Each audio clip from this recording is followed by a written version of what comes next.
घ्यायचं म्हणजे पुरेसं तेल घ्यायचं. तुम्ही काय करता?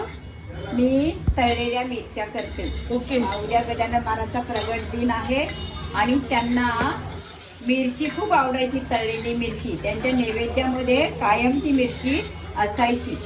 प्रथम काय करायचं, थोडासा तवा घ्यायचा.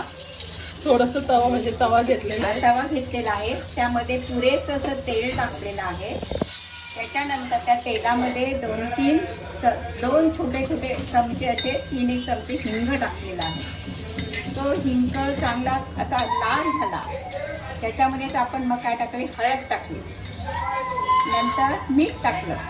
म्हणजे मिरच्या केवढ्या त्या आपण पहिले मिरच्या कापूनच घेतल्या त्या सोयीने पाहिजे तेवढ्या पुरेशा असंच हळद आणि मीठ त्या तेलामध्ये टाकलं.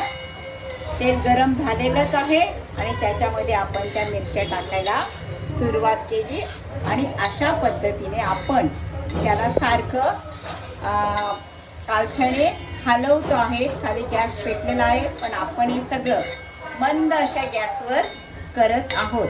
त्या कडकडीत झाल्यानंतर मग आपण त्या मिरच्या काढणार आहे. त्याला असा सुंदर असा कलर आला बघा.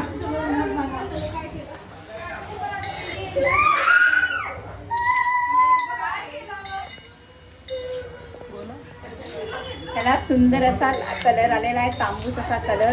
ते मीठ, मिरची आणि हिंग त्याच्यामध्ये म्हणजे त्याच्यामध्ये जायला सुरुवात झालेली आहे. त्याच्यामुळे ते पूर्णतः झाल्यानंतर तो बरोबर त्याचं ते रवा, ते मिरची, हळद त्याच्यामध्ये बसणार आणि त्या कुरकुरीत मिरच्या होणार.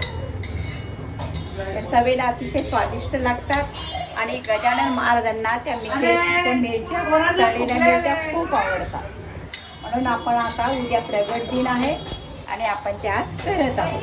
हा मिरच्या पूर्ण खरपूस झाल्या की मग पुन्हा तुम्हाला दाखवते. आता आपण ती कृतीच करत आहोत. त्यांना सारखं मंद गॅसवर कालछाने हलवत राहू, म्हणजे त्या करपायला पण नको आणि मग कडसर लागायला पण नको खाण्याच्या वेळेला.